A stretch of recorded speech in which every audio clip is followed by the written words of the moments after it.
إن حدثوك عن قلب يتألم فقل سورية،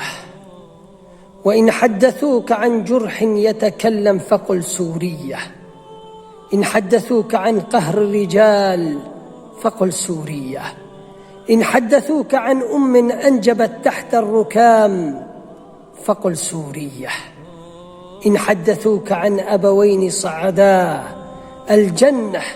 ولم يتركا سوى رضيع فقل سورية، إن حدثوك عن طفلة احتضنت أخاها بكفها المعفر بالتراب وخرجت من تحت الركام ودمعتها تجري على خدها من الآلام، وسألت من حولها أرأيتم والدي يا قوم أم صرت من الأيتام فقل سورية، إن حدثوك عن يتيم يربي يتيم، عن جريح يداوي جريح، عن غريق ينقذ غريق، عن شهيد يزف شهيد فقل سورية، إن حدثوك عن شعب أعطى العالم كله وخذله العالم كله فقل سورية، صبرا يا أهل سورية فالأمل بالله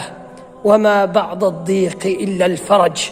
رحم الله الشهداء وشفى الجرحى، وصلى الله على سيدنا محمد وعلى آله وصحبه أجمعين. رحم الله الشهداء وشفى الجرحى وسلم البلاد والعباد.